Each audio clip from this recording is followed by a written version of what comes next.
Hi. We are. I have too many impulses too fast.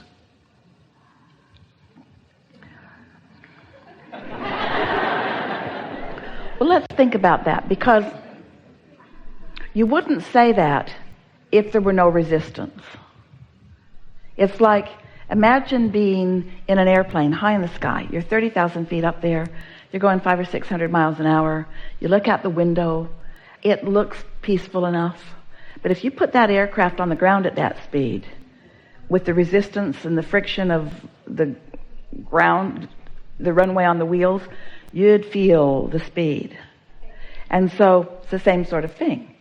If you are tuned in and you've gotten ready to get ready so that you really are up to speed with this free-flowing energy, and there's not resistance in your vibration about it, then you wouldn't feel the overwhelmment of too many impulses. Okay, I'll tell you why that has happened. On the right field, this is who I am.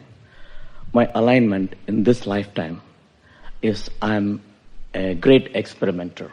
I want to experiment with multiple things. But somehow it doesn't fit for the mundane living.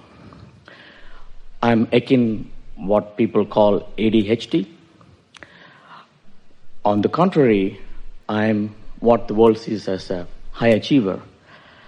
So what has happened is that I seem to not focus on what I supposed to be doing, but I seem to focus on getting things juicy. My juice flows out of constantly moving about. I'm just like this wind. I want to go experiment multiple things. Here's the thing. We want to stop you before you argue for your limitations further, because your explanation is accurate and helpful in the understanding of all of this. But we want to give you some things that will really help you to sort of smooth this out just a little bit.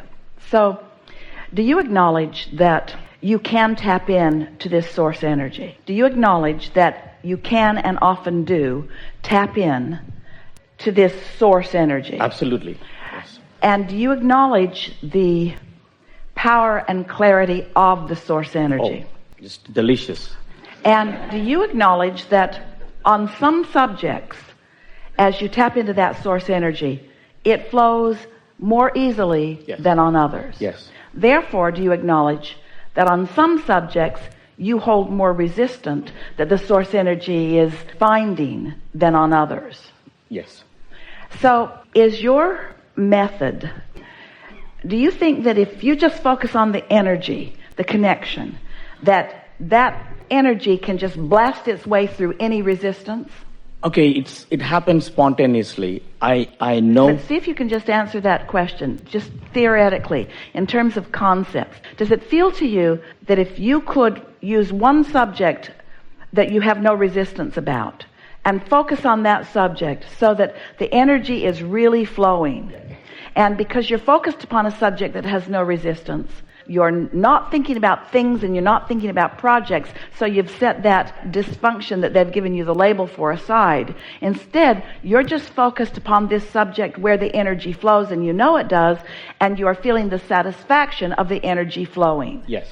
Under those conditions, does it feel to you that that energy, even without your right now focus upon them, would flow to those other subjects?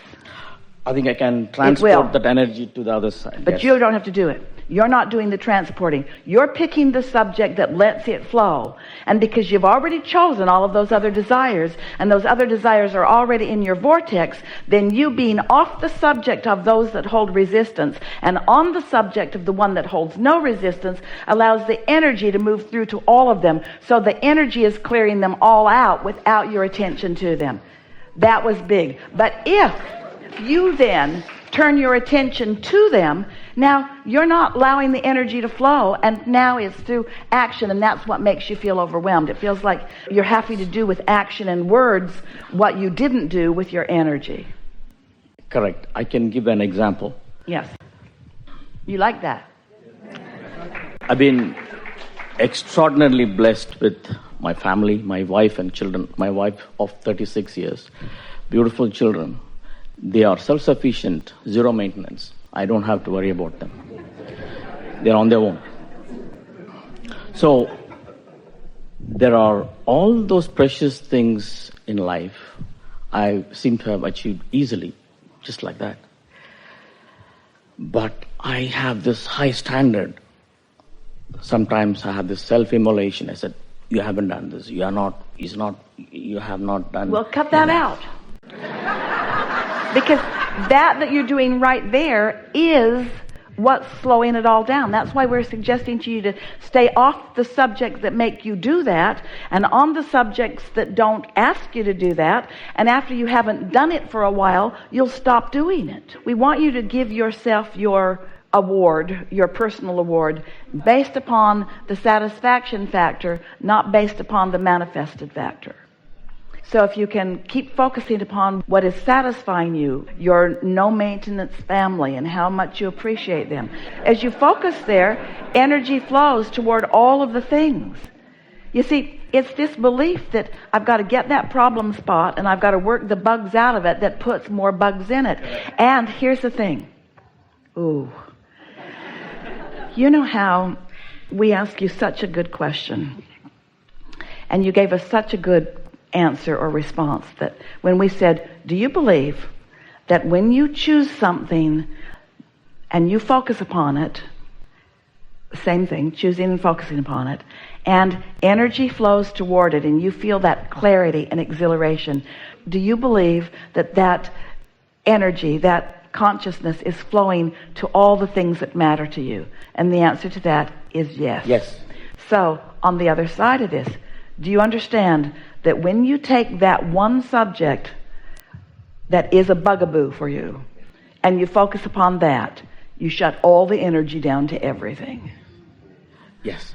That was a little dramatic because it's not all of the energy. Pick a problem and give it your undivided attention and it stops the flow and suddenly everything feels confusing and then even your blessed children need a little maintenance.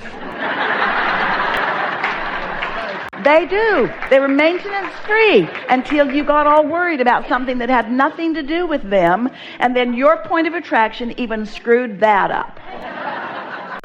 So what I have been doing in my life is that I've been through many teachers and I really appreciate everything that you have been doing for the entire humanity. I came across you in the year 2000, but I was not ready for it. But since last September, I devour your books, tapes. I constantly think about you, Abraham. Thank you.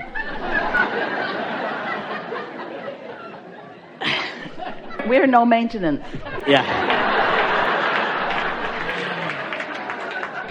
And why even this request or this expectation to be in the hot seat is that I had a different question.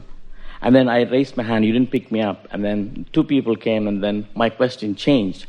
Because that is exactly what I wanted to ask you. You mentioned that your rendezvous in the airport, quickly changing 5 different seats, only to end up right next to a gentleman who had a similar thing that you two had to meet.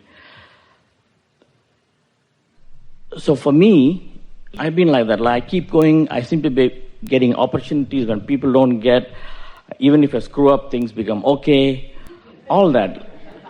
But then there is this one part saying that, hey, look, you have to direct your focus in this and you can be... But every time that's happening, you're getting ahead of yourself because instead of just resting in the satisfaction and waiting for the next impulse, your tendency is to jump into action, which probably will work out all right. It has been so far. But in doing that, you do introduce more resistance into the equation than you need to. So how to find the next logical step? I have flow energy. Okay, I'm sitting here today. What should I do tomorrow? I have this because I have nothing until the impulse comes. Impulse. Okay, nothing until the impulse comes. Okay. A lot of you might say, well, that's good, but I'm not sure if my impulse to go to work is ever going to come. And so maybe it's better that I motivate myself through things like worrying about starvation and... No, actually, I have none of those concerns, yeah. We're sort of playing with everyone here about this. We really want you, all of you, to realize that you can get to this place where the slipping into that higher consciousness and just staying there for a few minutes, 15 is enough, until the vibration turns to a thought. And the first time that you do this, you might not even be sure where the thought came from. But after you experience a little while and you allow the thought to come, the first conscious thought that comes, follow the impulse of that first conscious thought and begin to notice where it leads you. And you can get to the place where a conscious thought will come, and then another, and then another, and then another, and then another, so that the very words that are coming out of your mouth are guided from that broader perspective too. Sometimes this worries you a little bit because we teach you that you are the creator of your own experience. So Abraham, if I'm just hanging around in la land and waiting for an impulse to come to me, then am I like a puppet on a string and my inner being is calling all the shots? And we say, yes. No. We say, yes, but you are the one who told your inner beings what shots you wanted to be called. Step one is when you made all of those requests. In other words, you said, I would like life to be more this way and more this way and more this way and more this way and more this way. I want to be fascinated, and I want to be fulfilled, and I want to be energized, and I want to feel good, and I want to be inspired, and I want to be inspiring. So many things that you have put there that your inner being knows what the path of least resistance is to give you the most bang for your buck right here and right now. What are you most ready for? And so if you're doing anything other than listening for that impulse, then you're sort of off your path a bit. And most people, even those who have been very spiritually guided for a long time, most of you still are hung up on how much you can get done with action. Most of you are not really waiting for that impulse to come before you act. Okay. There is this background, this green background, that is what I really want out of life. I want simplicity, but then I get this impulse. Why don't you go buy a Mercedes Benz? And then all the logical thoughts come into picture. Yeah, you're debt free. I look at my balance sheets, net worth, everything is fine. I can afford it. But I go all the way to the dealership. I make almost the deal about this. I say, I don't want this. It's too much work. I have to be very careful about dealing with this car, all that. Well, that's what happened to Esther with this land. Yes, it is completely doable, but there's so much that needs to be done before. Do you know how many things are in that house and in that house that have to be decided to put somewhere else and decided to put somewhere else? Suddenly, it was not the path of least resistance. It was introducing tremendous action into her experience that she wasn't ready for. She was ready for the exhilaration of the idea. She wasn't ready to clean out the garages and move the furniture and. Here comes the distinction. Two kinds of impulses. One impulse was, Esther was in San Diego airport, and then her impulse was to quickly move through seats, and she had a delicious experience.